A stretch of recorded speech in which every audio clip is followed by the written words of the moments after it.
We get our membership done, we sign up with the board, and really we don't touch it too much. Maybe we go through some basic trainings, but then, oh my gosh, our client comes to us, we have our first signed listing agreement, and it's time to enter a listing. What do we need to know? Where do we find the resources to make sure that happens in a moment's notice?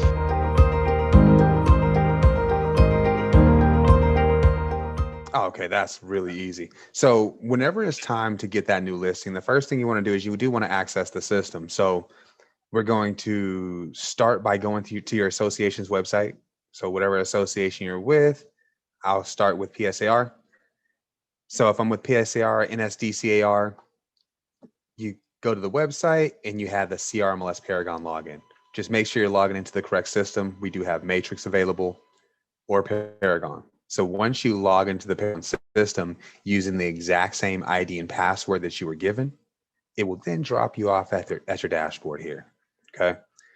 Now from your dashboard, we do have a lot of helpful features. If you scroll down to CRMLS resources, we have the listing distribution. So if the broker or office manager would like to give out permission for listing distribution, you have that. Mm-hmm. For the time being, until we have the ability for you guys to register the listing, you do have the exclude listing form. Okay. So if, let's say I take a listing and we're not ready to put that into the MLS, instead of having the days start and getting a days on the MLS with that, you can exclude that listing from the MLS. This is just something you would fill out and choose the exclusion date and you're good to go. Mm-hmm. But if you are doing a coming soon listing, there are things that you need to do about that. Okay. Mm-hmm. So to get to our coming soon, you can access it from Paragon, or you can just go to the support here. From support, if I'm doing a coming soon listing, I'm sorry, I went to the wrong page, not support, it's compliance. Okay. From compliance, if you're doing a coming soon listing, there is a coming soon form. See that? The CRMLS coming soon form. We don't necessarily need that form. You just have to take that form and fill it out and have it on file. So if we request that form, you do have it available to us right away. Okay, so that's really important that when you do take that listing, if it's a coming soon, you make sure you fill out that form. Once that coming soon listing is in the MLS, just remember you have 21 days from the time you put it in as coming soon to the time that listing will automatically go active. When it does automatically go active, you will end up receiving a notification letting you know, hey, we forced your listing to go active because it passed the 21 days, but this is a violation. You need to go in there, fix some things, and you're good to go. Okay. So just make sure you guys are staying on top of that coming soon, and that'll be perfect. So I already got some questions just to clarify on that, because that is a big change that some of us are hearing for the first time. Mm-hmm. They can be in coming soon status, but there is a limited time that they can be in that, and then they will convert automatically into active regardless of our activity after 21 days. Is that what you said? Correct. After 21 days of it being incoming soon, there's a force active. So that listing will be forced to go active, and you will get a notification. It'll let us know too that this wasn't a agent done thing. The system forced it to go active. So on that 21st day, go ahead. No, I was going to say yes. And that 21st day, it's going to automatically convert.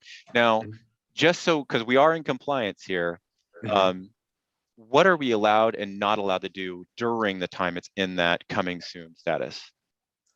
Okay, so once it's in that coming soon status, you're allowed to market it, but there's no showings. Mm-hmm.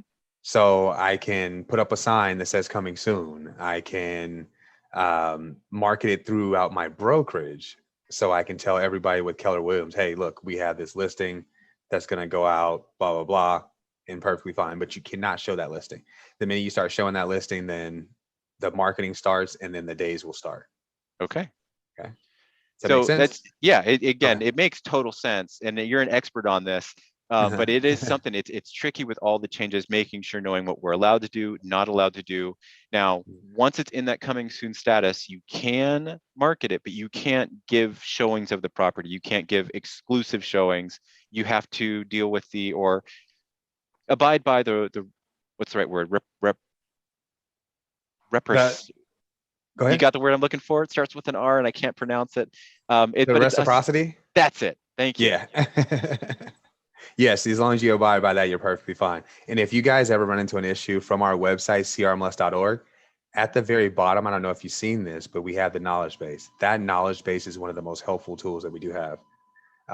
If you go to the knowledge base, once you click on it, you can just click on whatever system you're currently running and you can get information about that system, or you can just search a topic. So if I want a coming soon topic, we type in coming soon and I hit search. Okay. And Once you've I got hit your search, frequently asked everything that has, questions right there. so that coming soon FAQ is the number one thing that we actually have when it comes to coming soon. Here's everything that we always get asked when it comes to that.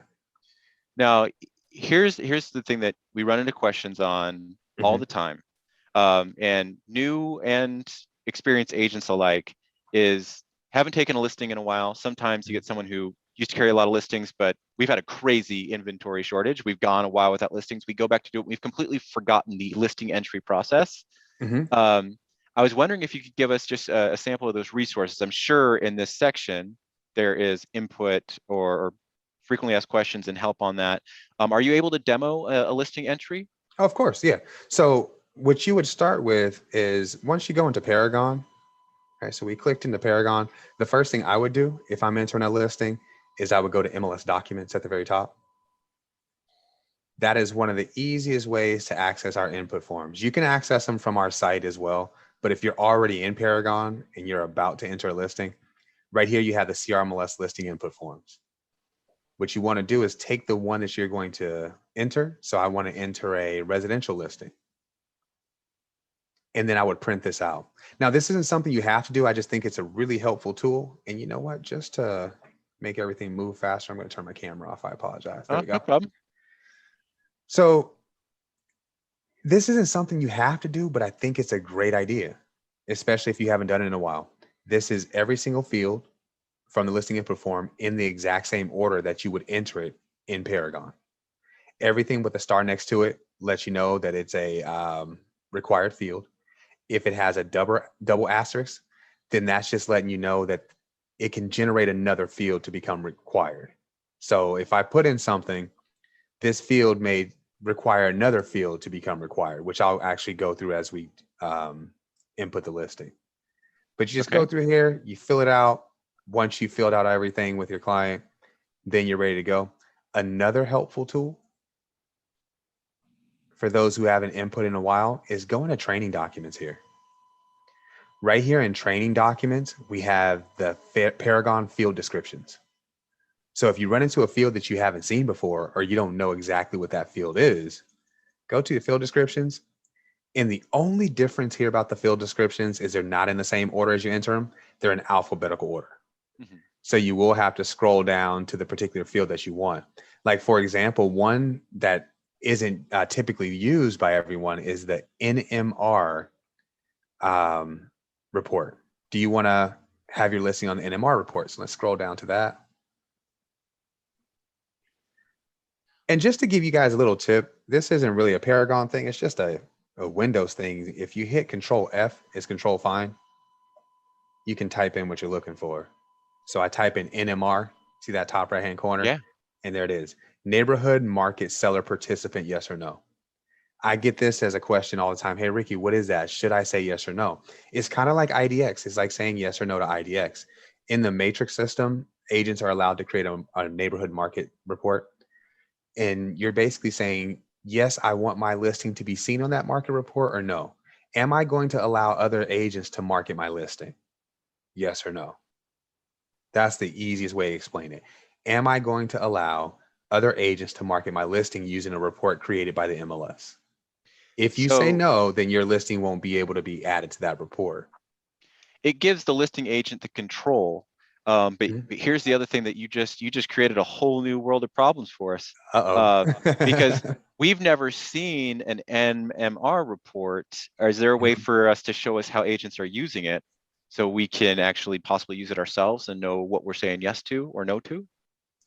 Now, unfortunately, if you don't have the program in Matrix, you can't use the NMR report. Okay. So you have to be using Matrix. If you're using Paragon, then there's no NMR report. The Paragon actually has other reports, but you don't need permission. for those. It Because kind of technically sounds like the collab reports. Is that what I'm thinking? Is it no, similar? it's more of a let's see, where's the best way to explain that? Let's see if we have any other reports. So right here in your resources, you guys should have statistical reporting. Okay. Same thing that you have in Paragon. The only difference is with the statistical reporting in Paragon, everyone's already opted in because it's part of the Paragon system. With the NMR report, it's a little different. So it's like I said, it's kind of look at it as IDX. If you're saying yes to IDX, you will most likely say yes to the NMR report. Okay. Okay. Because that means it's just allowing agents to market your property. And that's not necessarily market your property because it's not letting them say that it's my listing. Your brokerage is still represented, but you aren't specifically. It's just like if I'm a buyer's agent and I take my client to see your listing, I can send them listings from Paragon, and it won't have your name and number on there, but it'll have my contact information. Got it. Same concept. They're just giving you an option here to say yes or no. Okay. Is that a better explanation? Does that make Yeah, sense? that makes absolute sense. Perfect. Oops, let's close that out. So again, we're just going through here, and if you run into that, you can just type in the name of the field you're looking for and get an explanation here. So while we're on this list, and again, for those that are just joining, I saw we got a few more viewers that came on Facebook here. We're looking at the MLS support section through Paragon. This is a list of all the listing entry fields, and one that we have a few questions on, or I see frequent questions on, is the comment field, in contrast to the additional comments field. If I name those right, I might have gotten that wrong, but that was one of the biggest confusions on how those show up. So is it the remarks field or the comments field? Remarks. Remarks. Okay, gotcha. Okay, perfect. So let's actually jump into Paragon here. I'll go to Paragon listings and I will click on residential here. So again, all of these fields are in the exact same order as they are in the listing info form. But what I like to do is always hit close all and open them by section. Okay. So the field you're looking for is the remarks. If I go to remarks here, you have public remarks, private remarks, and syndication remarks. Here we go. We could spend the next 45 minutes on this. Oh, I can make this so easy. All right. So right here with public remarks, the public remarks are to the public, but it's only for the MLS. Okay. So everything that you put in the public remarks should be about the listing only. This is the one that comes with rules. And this is the one where you can get violations. No phone numbers, no websites, no personal information. All that can be done in the private remarks. When it comes to the syndication remarks, these go out to the syndication sites. Okay. Public remarks are shown in the MLS. So if an agent is using an MLS tool, such as HomeSnap, not HomeSnap, I'm sorry, such as CRMLS Connect, or if you're using anything, the Collab Center, anything connected to the MLS will use the public remarks. If it's not connected to the MLS, it would use the syndication remarks. So the sites that we syndicate to. These syndication remarks are like advertising remarks that we had previously in Sandicor. The advertising remarks will allow you to use things like phone numbers, websites, open house schedules. So the same rules apply. You can actually have contact information there and marketing information, but no self-promotion. So I can't say I'm the #1 REO agent in San Diego. Even if that's true, there's no self-promotion. It's all about the listing. I can say for more information you can contact me back at this website or this phone number, or come see us this weekend for an open house. Things like that. Some things that I see in agent listings, I had an agent that got in a little bit of trouble last month with this. But they wanted a link to their virtual tour to show up in the remarks as it was syndicated out to the syndication sites. So they pasted a bit.ly link into, I think they carbon copied public remarks and syndication remarks. And correct me if I'm wrong, but they're allowed to have that link in syndication, but they're not allowed in public. Is that correct? Syndication remarks is fine. Public remarks, no. That is a And huge that's no-no. important because in the public remarks section, I believe it's a $250 fine if you get that up there and you don't respond to the warnings, or if you do it more than once, they will throw a fine at you. Yes, Is they that will. right? Yes, you will get a fine. I don't know the pricing on the fine, so I don't want to hold you to that. But there is a fine associated with that if you put in the wrong information in the remarks. But again, Okay. that's just the public section. That's what goes out through the MLS to really the collab center is where most people would see that. Other agents would see that. But syndication, that is what we're seeing on Zillow, Realtor.com, Trulia, Homes, and et cetera, right? Correct. So if, as an agent, if I search for a listing here in Paragon and I send my client a listing from Paragon, it's coming with the public remarks. Okay. Same thing with Collab Center public remarks. Any other site, it will be coming with the syndication remarks. All right. And then the character limits, what is interesting here is, so, and maybe you can help me out with a little bit with this. My understanding is it says you can do 4,000 characters and it will take and save that, but the data feed actually changes based on who's receiving it. Namely, most of the syndication sites won't receive 4,000 characters, or they don't display 4,000 characters. Is that correct? That is correct. It is on how the site receives that information. So what I always tell agents is take the most important parts and put it in the syndication remarks. And I mean, with the public remarks, you're really just describing the property. But go into the syndication remarks, if you're going to add any location information, any websites or anything like that, try to start with that first, or get that in toward the top just in case you do run out of characters. I think what I would really stress is front load your remarks. So you start with the most important stuff up front, and then you end with the stuff that you're less concerned about coming across. Exactly. I agree. All right, let's keep on going. What do you think the next place that we miss out on massive opportunities here, or confusion is common in these areas? So what I would do is the first thing, once you've filled out that listing input form, you're coming back to listings here and you will choose the class. So I want residential. For me, the first step I would do before I do anything else is go to tax autofill. You're going to use the tax records to autofill some of that information because there are certain things that you may not know right off the bat, and you have to go to the tax records to find it anyway. For example, if you go to land terms, tax block or tax lot, one of those are required. And if you don't know them off the top, then you're going to have to go to the tax records anyway to find it. So start by going to tax autofill. Click CRS data tax autofill. We're using the CRS to find it. And all you have to do is type in the county. And the easiest way for me is either if you have the tax ID or just enter the address. So 3446, the street name is Monique, but you're not required to enter it all. It does use a contains, and you'll notice that it did find that one property. So All again, right. I put in the county, house number, street name. Once I execute the search, here we're going to have the actual property. So you'll check the box next to it and you will hit the autofill button. If for some reason, go ahead. Will that also fill in additional data like square footage and things like that? Yeah, I'll show you exactly what it'll fill in. But just before we do that, let's go back to criteria. You'll notice that there's no unit number. So unfortunately, when you're doing a unit, you'll get a list. You'll just have to find the property based on the unit you're looking for. Okay. So there's going to be a whole list here, and it'll be in order. You just find the unit, check the box next to it, and then hit autofill. Here's the information that is going to autofill from the tax records. So that tax track number that I was talking about, most people don't know that. You do have to go to the tax records to find it. It even fills in the zoning.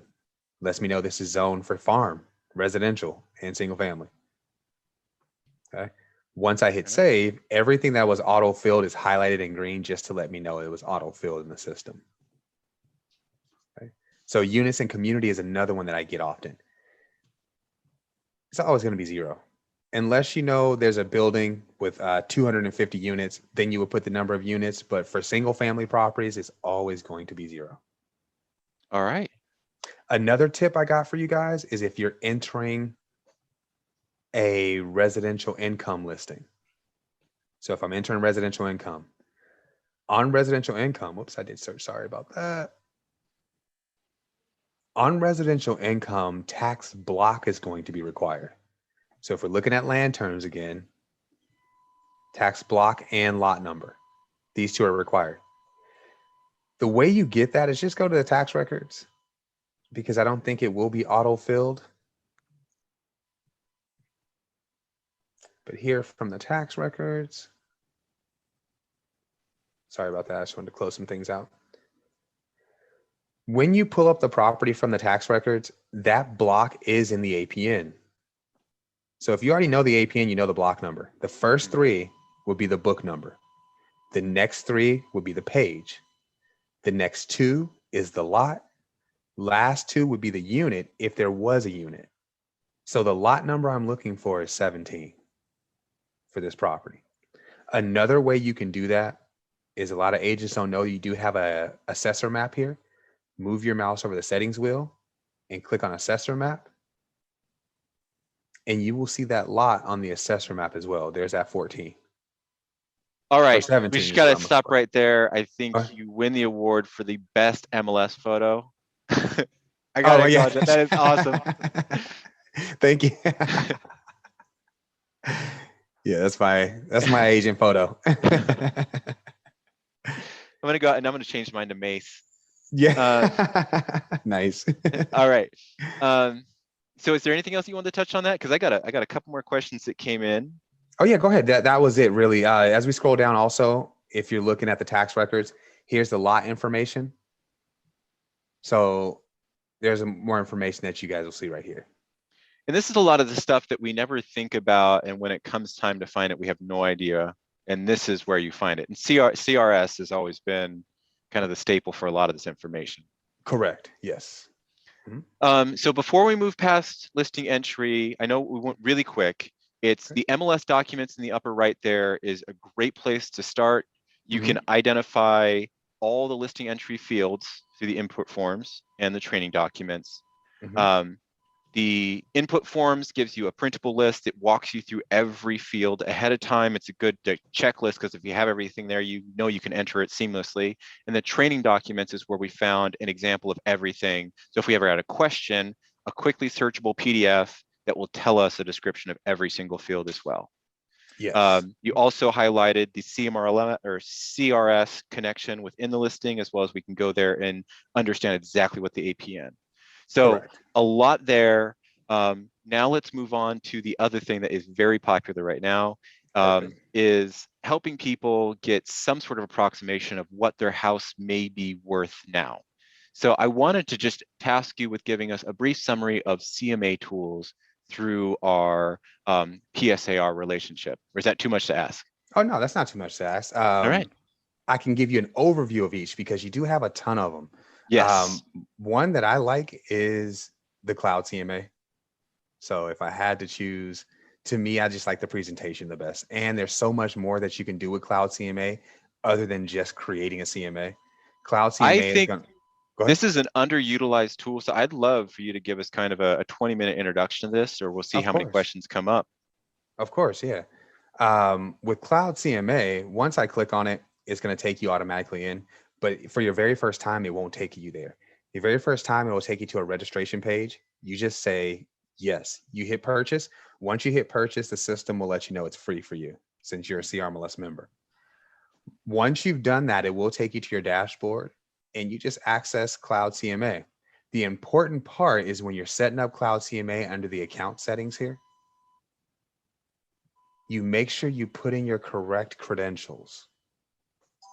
That's the most important part. So right here where it says MLS credentials, see that you're with California Regional MLS / ChrisNet. I know some people are, no, we're with California Regional San Diego. No, it's not CRMLS San Diego. It's California Regional MLS / ChrisNet. Once you've done that, it automatically connects this to your Paragon. Okay. If you don't do this, you'll still have access to Cloud CMA. You'll still be able to go in here and do a CMA using Cloud CMA. but you won't be able to use Paragon to bring in your listings. Okay, that's the important spot. Another thing that you have here under your account settings, because all this is basic, just profile, contact info, your password, MLS credentials. You can create your own custom pages. So if you have an agent resume, testimonials, you can create your own cover letter and so on. By doing this, it'll add all these pages to your completed CMA. You can also upload any PDFs from a different program. So I know you guys use a Command and there's something else. Yeah. If you have any other PDFs from any of those, you can just upload them here. And so I want to say the same thing in another language, because this is, again, it's easy to skip over this. This is one of those, set it up right the first time, and then every CMA you produce is going to be that much better. And what this allows you to do is you're creating the template that is going to be sort of added on to your CMA. So when you have a client that comes to you and says, I want a custom market analysis of this property, you do the one piece, and provided you've done the legwork ahead of time, you quickly generate essentially a pre-listing presentation, right? Correct. You are correct. And it's really important for agents to understand that, is it's just putting the work in up front will prepare you, because I can guarantee you this isn't going to happen if you do it all when you actually have the appointment. If you try and do this 24 hours before the appointment happens, it's not going to get done. So this is something to do day one, get in there, customize it, and be confident in what you can do. Exactly. I agree. So once you've done that, after your custom pages, you have another cool tool that a lot of agents aren't using. It's a lead generation page. You can take this lead generation landing page and you can embed it into your own blog or website. You can share it on Facebook, Twitter, Pinterest, or you can just take the link, copy and paste it to wherever you want. Exactly. When someone clicks on the view landing page or your landing page, it takes them to a what's my home worth page. Okay. So I'll put in, do you, anybody have an address they want to give me? Let's try 10282 Pine Castle. Hopefully it comes up right away. There it is. So it's one word, Pine Castle. Oh, there we go. And there it is, the first one. Perfect. So as they're starting to type it in, as long as they type it in correctly, the system will give them all the available options. So we'll click that one and hit the magnifying glass. And all the consumer has to do at this point is to put in their name, email address, optional phone number, optional square footage. So my name is Ricky. And I'll put in my email address. It's going to be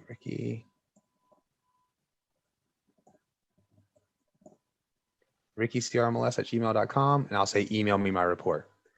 So what happens is when you guys do this landing page, you put it anywhere. Anytime a consumer wants to get information on their listing, they can just put in their address, their email, and the system automatically emailed them a report, a 60 or so page CMA. But it also tells them, hey, for more accurate CMA, contact me. Okay. Letting them know that this isn't that accurate. We just used information that we knew and we gave you a report. So let's show you guys what that looks like really quick, if you don't mind. So as you pull that up, I want the agents to realize this is a free member benefit, and this is passive lead generation. We're actually offering value. One of the places that it drives me crazy right now is on social media. You're seeing a lot of these offers, but little of it is that immediate follow through. You can use this link to give them something that serves them up an immediate touch, and then you can follow up later. Again, the ability to convert these clients all is about the experience and the speed at which you reply to leads. And this automatically will send something rapidly, as Ricky's showing us right now, and also opens the door. It leaves this as a warm relationship for them to follow up with you, to actually have that one-on-one meeting where you get really in depth. But here it is. Yes. So right here it says your complimentary CMA. So I'll click on the complimentary CMA here. And it is, hi, Ricky, thanks for requesting a quick CMA. Here it is. Click below, blah, blah, blah. You can change all of this, the message and everything that it gets. But for now, I just use the default message. Lets me know that I'm at your service. So all they have to do is click on the link, and here's that CMA that the system created it for them in less than 2 minutes. This actually came out to 12 pages. But there it is. There's my cover letter. So that's Okay. the pre-work that you already did. Correct. This is things that I've already done in the system. It comes with my photo, my QR code, company logo, gives them an intro, and so on. It even shows the map of where the listings are located that we compared their property to. It actually does a really good job at doing a CMA. And I'd say that that is pretty close for that house as well. It is. It really is. And there you go. Full on analysis. If they want a better version of it, then they would contact you. Mm-hmm. But again, for the listing client, what you're giving them is something that is thorough, tangible. This is building equity in the relationship and establishing rapport through validity. You're giving them true information. Again, they may have seen half a dozen real estate agents reach out to them without actually following through with delivery. This does it for you automatically and encourages them to get back in touch. So I can't stress enough, this is extremely valuable. And again, it's a member benefit that they already have that they just aren't aware that they're able to use. Exactly. So if we go back, there's the what's my home really worth section. Again, inside of Cloud CMA, in your profile settings, just make sure you click on lead generation and set it up. It's real easy. So is there anything else that we need to touch on in regards to that, or you feel like we've hit it pretty well? Well, when it comes to lead generation, no, but when it comes to Cloud CMA, there are CMAs available. There's a buyer tour. There's a property report. They can create a flyer, or they can sign up for HomeBeat. HomeBeat isn't free, but if you sign up for it, it is a really cool tool. You guys have something like HomeBeat already for free. And I actually like that a little bit better. I shouldn't say that, but I like the other program you guys have for free a little bit better. It's called eProperty Watch. It essentially does the same thing. What you're doing is once I sell a client, a consumer, a property, it's basically letting me stay in touch with them somehow by sending them a report every so often. So once I sell you a property, I can set you up on a monthly, a quarterly, semi-annual, or annual report, giving you information on your listing. How much has your listing increased or decreased over the time? What are listings in the area going for? Just really a quick market report or a quick CMA on your listing. So that's actually a really powerful tool, because you don't have to actually be the agent that sold them the property. You can do this with any client that you've established a relationship for. Exactly. And agents that have seen this may have seen this from a mortgage vendor or lender that they've worked with in the past. That's who I see them more frequently from. But this is a really powerful tool. It automates with, again, a substance report, a report that actually has a lot of their proving its point, but it's just reminding them that this is what your house is worth now. This is what your house is worth now. My lender does it to me every quarter. And I know exactly what they're doing is they're generating leads for the agents that they're in partnership with. But there's no reason the lenders have to do this. And again, it's a free service or feature that they have access to. Yes, exactly. Free service you have access to. All you do is when you click on it, hit I'm a CRMLS member, and it'll Can you walk us through that? Yeah. That's gonna be Let's awesome. go back. Or no, through the setup. I think we can figure out getting the account set up, but actually creating an eProperty watch. Yeah, I'm trying to log in now. It's taking a moment. I'm not sure why it's taking forever. I think Jim stepped in. Do you have a question, Jim? Maybe not. Let's close out some of these windows and see if that's the issue.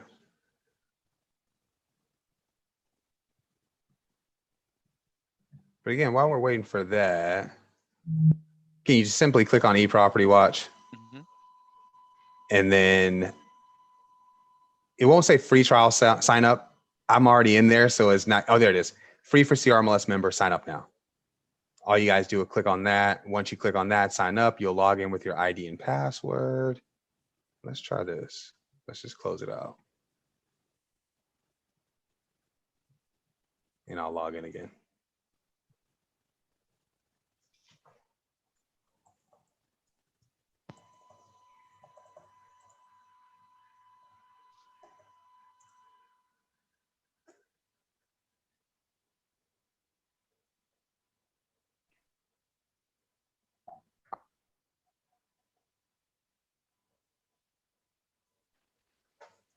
So We're always dealing with technology, no matter where we go, and bandwidth.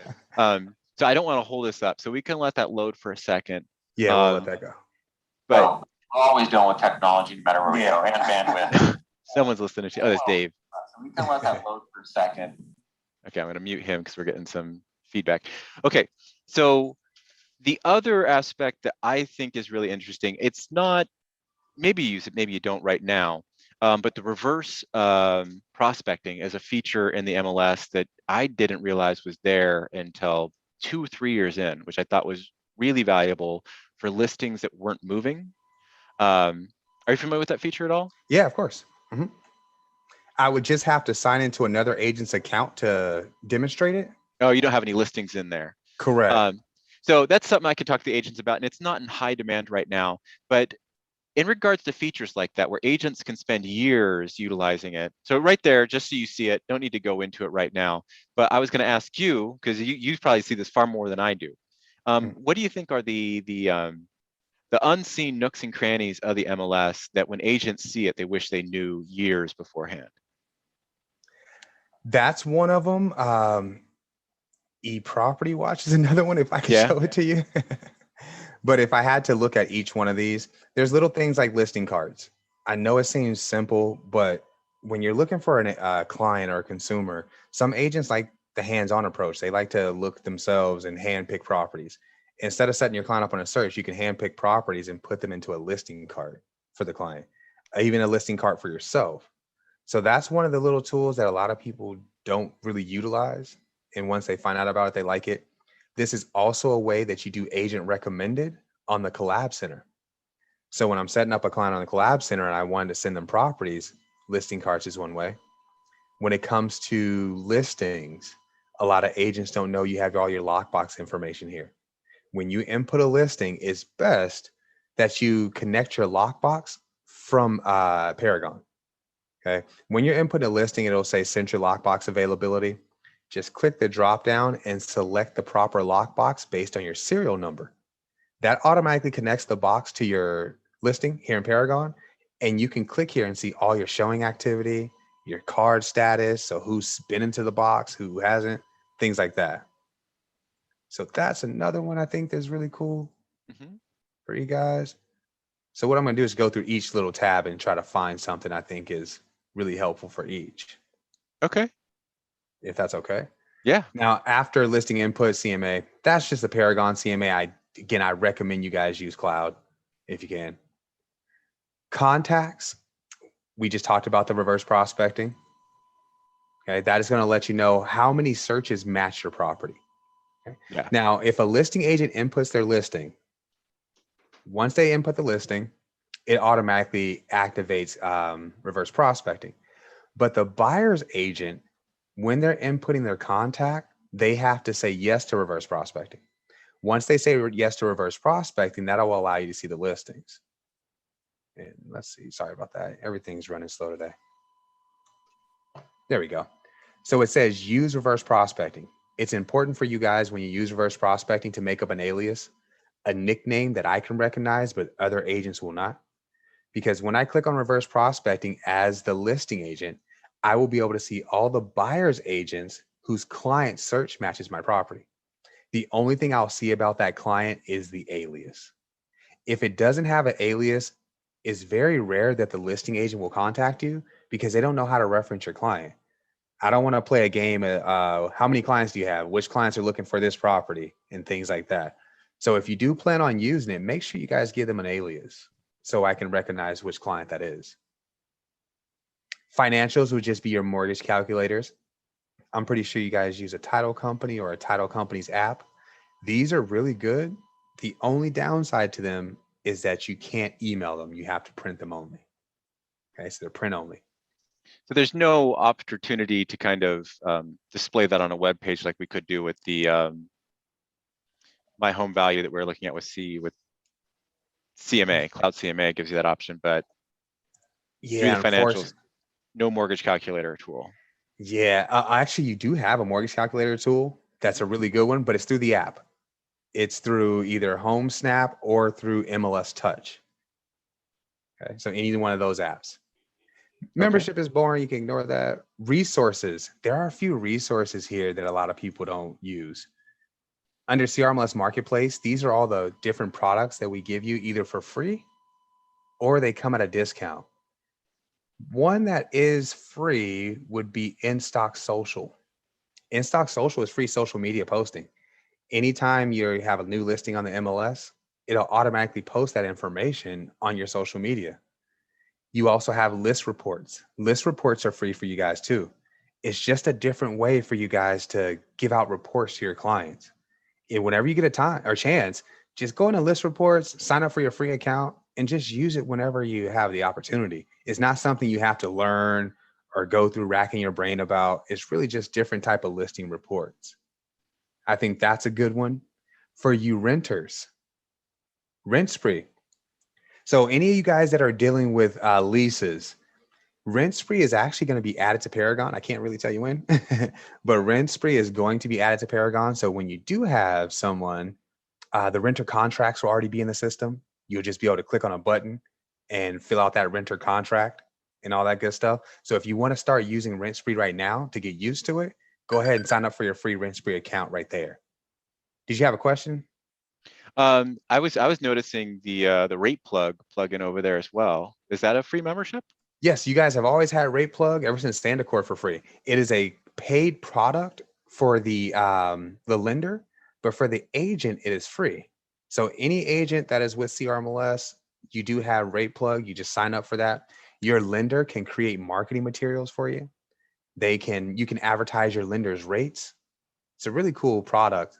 So everything you guys see right here, additional service products, that's everything under CRMLS additional products here. Got it. Okay. So all of these products that you have for here are right there in resources under this one. The one that you don't see is the marketplace. That marketplace is out in our homepage. All right. So I'm going to encourage anybody, if you have any questions, please enter it into the comment box. Let me see, reading through things here. So the one thing that I wanted to finish off with, unless we have any more questions coming in, is understanding lockboxes. When they've changed a bit, but also the expanse in moving, personally moving away from SDMLS or moving away from SDAR into PSAR in the relationship, understanding that, and also moving into the Temecula area. That's something that we experience, and having to understand, well, how do I open a lockbox in that area? How do I put a lockbox in that home? Am I allowed to use the same type of lockbox? Could you take about 10 minutes and give us a walkthrough on understanding lockboxes, the different systems between the areas? We really don't deal with that portion, but I can give you information that I know. Because all the lockbox information is done at an association level or done with the actual lockbox. But here down in San Diego County, we use the CentriLock system, and that CentriLock lockbox system has been in place for years now. You guys know that you do have the app available to you. There's also a key card, and all that stuff can be controlled right here in Paragon. So when you click on listings here, all the lockboxes you own are right here. Your card status is right here. So if your card needs to be updated, you can do it here. And then you have your showing activity, which is going to show you everyone who has seen your boxes or logged into your boxes. When it comes to getting outside of the county, unfortunately, they do use different boxes. So they use the Supra system. If you want to use Supra, you can rent the key from the association that you're showing the area. So let's say I'm showing a property in Temecula. That's Southwest Riverside. So I would contact Southwest Riverside to rent a key from them. So maybe I don't need it the whole time. I'll just rent it for a quarter or so. You don't have to necessarily pay for the whole year if you're not going to use it. Same thing with the boxes. You can purchase the boxes, but I personally will look into renting it from another agent maybe. Or I don't think the association rents them anymore. You would have to purchase them. But when it comes to putting your box on one of those properties, it does have to be a super box because that's the box that they use in that area. Does that help a little bit? Yeah. Just understanding the clarity on that one, and it's really communicating directly with SRCAR for those listings. Correct. Because they're the ones who have the lock boxes that you would need. PSAR, unfortunately, I Actually, Fazio, do you know if you guys still? Oh, he jumped He had off. to step away. Yeah. Yeah, I know we at PSAR they used to rent the keys. I'm not sure if they still have that relationship to rent the keys, so I have to get with Fazio and figure that out, and we'll get that information out to you. Okay. So one of the other things that we run into is we've got listings, but they're not ready to list yet because they want to find some place outside of the area that they're going to actually move into. When it comes for trying to search properties outside of Southern California, how do I go about doing that?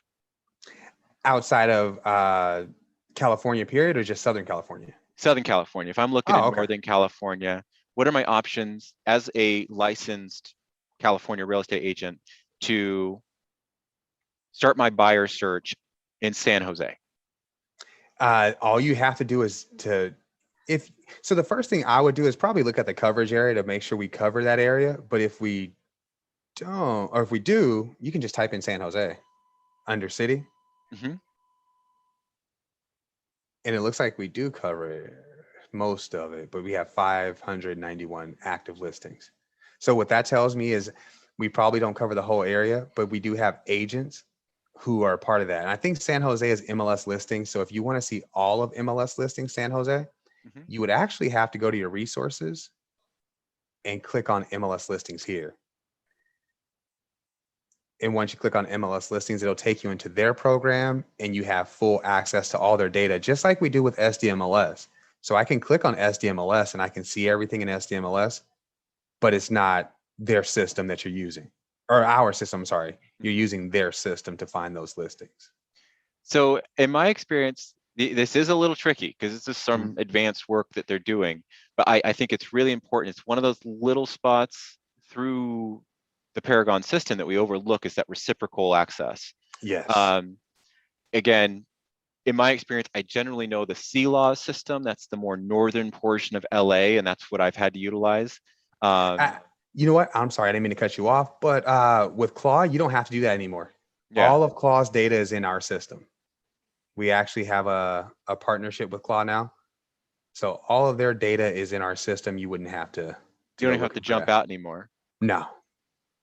So it's typically just going to where you showed us the MLS listings, and we can do a search there to see if it gives us different data than when we actually search directly through the CRMLS and our access. Exactly. So let's go back real quick. I wanted to show you guys the coverage area. There it is. So here are all the different coverage areas that we cover. This one's an interactive map. I actually like this one better. Even though it's not an interactive map, it's going to show you all the ones that we have just data shares with. So if we have just a data share, again, you don't have to leave the system for that. You'll have full access to that right here in Paragon. But while that's loading, we'll jump back into Paragon, and right here under resources, you have your reciprocal links. So you have MLS listings, which is San Jose. Claw is combined LA West. You don't necessarily have to go there unless you just want to use their system, if you like the way their system works. Same thing with CRMLS Matrix. You don't have to use this unless you just like how Matrix works. Which nobody likes how Matrix works. I think, you know what, honestly, I think a lot of people, once you learn Matrix, you'll like it. I hated it forever. Yeah, it's a learning curve coming from Paragon. It is. It's a huge learning curve. You're right. And then you have Maxi BRDI, which is the Bay Area. Okay. And then you have SDMLS, which again, you don't have to go to a lot of these. Claw, SDMLS, or Matrix are the three that you don't have to go to. Just Maxi or MLS listings. Because now when you look here, you'll notice that we don't have the whole Bay Area. It's just reciprocal access. And we do a data share with Bridge, San Mateo, and all these other areas. So here are the ones that are participating in the dark. If it's a data share, that just means that we do have full access to it in our system. You don't have to jump out. Additional service areas are the ones that we have information in our system, but they don't follow our rules and all that different things. And I find that it's kind of a learning experience. I think the Golden Empire, the Fresno, Bakersfield area, that one's always been a tricky one to navigate, and they change just as frequently as everybody else. So what stands up one month may be different the next. But again, And, that's our job. That's what we get and paid hold for as on agents. to that. I don't want to speak too soon. Just hold on to that. We may have something in the works. Well, again, and that's what I appreciate. Um, this is not the place to bring that to debate. But I think this is largely what a lot of the politics around MLS has been revolving around is who's actually actively working so agents have this access and who's trying to constrain it and monetize it. And I feel like PSAR has always been one of our strongest partners for agent advocacy and fighting for the agents to gain the benefits without having to pay through the teeth for it. Exactly. I largely appreciate that. So that's pretty much it. We have a couple more minutes, but I don't think we have any more questions in queue. Is there anything else that you want to impart on us before we say goodbye? In all honesty, let's see. When it comes to programs, I really wanted you guys to get up to date with rent spree. Mm-hmm. And another one that is really helpful, I've been getting praises from all week, actually, because an agent actually was able to keep a client, is if your client is looking to purchase brand new, you do have two solutions here: New Home Source and Builder's Update. New Home Source comes with a consumer portal. So once you go into New Home Source, all you have to do is set up your consumer portal, and you can allow your consumer to search New Home Source instead of looking out for new development themselves and you missing out on that commission. So again, just click on New Home Source, click on your name, and go to myshowingnew.com site and just fill this out. You're basically creating your own site. You can change your name, but mine is showingnew.com/Ricky Curry 3. Whenever a consumer clicks on my site, there it is, my full breakdown. They're just searching my site for new development. It allows you to brand the site that they're spending time on. Exactly. And again, this is something that we talk about in our trainings in our office about the relationship and the experience that we want to give our clients. You want to be the resource for all things real estate in their life. And just because it moves into new homes doesn't mean that you have to cut yourself out of that. And here is that resource. So it's still your name, your lead, you're being the resource, but you're giving the information they're asking for. I think that's awesome. And really quickly, I don't want to hold you guys, but I would able take to, a couple more minutes to look at that builders section. Oh, you brought it up. I was able to get eProperty Watch finally up and running. So I did want to show you guys how this works. To set your client up on an eProperty Watch, the first thing that you do is just click on clients and add that client. See that? Just add a new client. Once you've added the new client will sit here just like so. And you can just click on their details. Once I click on that client's details, I can see that this client has an invitation. If they didn't accept my invite, it would say pending. But since they have, I can see all their properties. Here's the section where you would add a property. So I would just hit add new property and I would just put in the address. It is that simple. Once you put in the address and hit submit, here is what they're going to get. And you can determine the frequency right there. Yeah, exactly. How often they're going to get it. But it comes in 4 tabs. It has the value, details, neighborhood, and trends. Here on the value, you can see that my client purchased this property back in 2010 or 2008, I think. And since they purchased it out of 2009, they purchased it for $485. This property is now worth $956. Crazy. So they're able to see their change in value went up 97%. You can even see their mortgage balance. This is another place that you can see something like that. There's no other program that allows you guys to see someone's mortgage balance. So that's not their true mortgage balance, isn't it? It's just a projected what they would be paid down to if they made all their payments, or you don't get confirmation for missed payments, right? They do get confirmation for missed payments. But they won't tell you that there was a missed payment here. Okay. Okay. So you won't know that they're missing a payment, but you will see the actual mortgage balance, how much they owe. So this is just thoughts, but say I had a healthy number of clients previously on this 2 years ago, any of them that went into forbearance, I would have seen their mortgage balance just kind of go static when they did that. I don't know how fast they would update that. Mm-hmm. That's the only thing I'm worried about. So let's say during the pandemic, the last 4 months of the year, they didn't pay anything. I don't know So how fast that will be updated by the system, but this should show how much they owe. It's the update current mortgages, improve balance estimates. I Oh think, no, you go ahead. go ahead. I think you have to manually update it. So I'm telling you right now, I'm going to spend a lot of time in this tool, because looking at this data, I think has been extremely insightful, because if you're able to see that you have a client that has indications they've been in a forbearance for months, possibly 12 months, those are some of your strongest warm listing leads out there. And this is one of the only places that people can kind of get that data on the clients they're working with.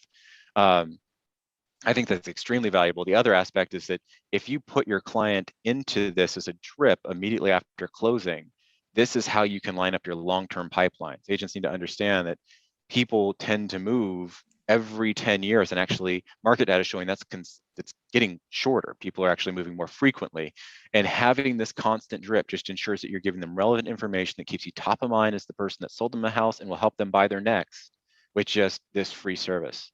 Exactly. I love this stuff. This thing I think is incredible. Me too. I love showing it. Because there's So so much information there. You have the value history, you have the housing details, and it even gives you different things on the mortgage. So it shows comparisons, shows the history of the property. yeah, So even the loan, if there was a refi, this is things that you can't see in the regular tax records. mm-hmm. They don't have this information here. And then same thing with the neighborhood. And then you even have trends. Cool thing about the neighborhood, you can look around the whole neighborhood and see new listings, sold listings, recent contracts, who's refied their home. That's another thing you can't see in the regular tax records. And then finally, you have the different trends. Really cool product. And my client gets all this based on how often I want them to get it. I have them get it every 30 days. Yeah. All right. Well, we got to let you go and keep on moving on with the day. So say they get through all this training and they still have questions. Are they able to reach out directly to you, or where would they look for more training opportunities with PSAR? I actually just put my email and phone number. There's the email. You know what? I'm gonna have to get the phone number. I don't mind. I'll give you guys my cell. Just know that I am in class. So if you do have a question, you may have to just leave a voicemail. Leave a voicemail and I'll get right back to you. So there it is.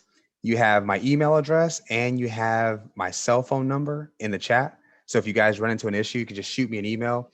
We offer one-to-one trainings. So if you guys are having struggles and you don't want to do a full class, just say, hey, I'm running through this. We'll find a time where we can sit down for a maximum of 30 minutes. That's awesome. Yeah. So one-to-one, maximum 30 minutes, but we'll get you taken care of. Well, thank you so much for your time. I'm extremely thankful and much more educated than I was when I started this call. And you have a great day.